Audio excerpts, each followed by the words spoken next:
नंदिनी और आकाश की प्रेम कहानी में अनेक बाधाएं और चुनौतियां आती हैं जो नंदिनी के ससुराल के कुछ सदस्यों द्वारा खड़ी की जाती हैं। कहानी में नंदिनी और आकाश के रिश्ते की मजबूती और नंदिनी के संघर्ष को दर्शाया गया है। कहानी का आरंभ पारिवारिक नाटकीय दृश्य से होता है, जहां नंदिनी को एक झटका दिया जाता है जो एक साजिश के तहत होता है। यह साजिश परिवार की कुछ महिलाओं, विशेष रूप से कामिया द्वारा रची जाती है।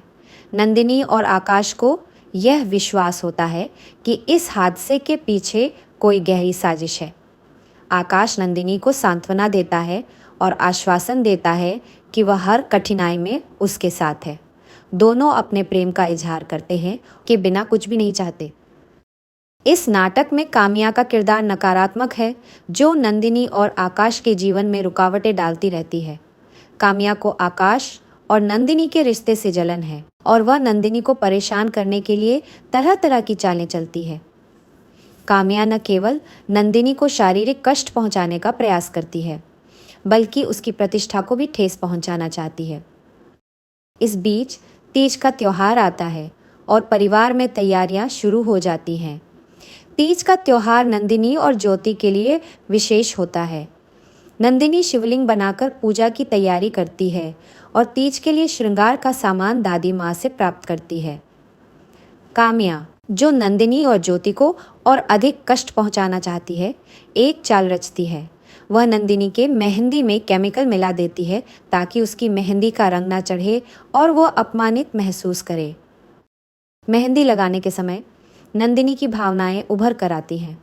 वह समझती है कि मेहंदी सिर्फ एक रंग नहीं है, बल्कि यह उसके और आकाश के प्रेम का प्रतीक है। नंदिनी को अपने सच्चे प्रेम पर विश्वास है और उसे यकीन है कि उसका आकाश उससे कभी दूर नहीं होगा। कहानी का यह हिस्सा नंदिनी की शक्ति और आकाश के प्रति उसकी निष्ठा को दर्शाता है।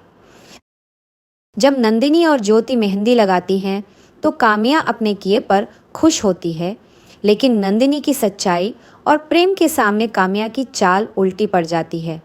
नंदिनी और ज्योति की मेहंदी का रंग गहरा चढ़ता है, जो दर्शाता है कि उनके पति उनके प्रति सच्चा प्रेम रखते हैं।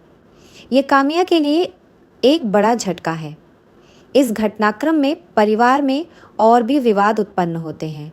ज्योति और नंदिनी दादी माँ के सामने अपने न्याय के साथ हुए अन्याय का वर्णन करती हैं, जिससे दादी माँ को कामिया और उसकी माँ की काली करतूतों का पता चलता है।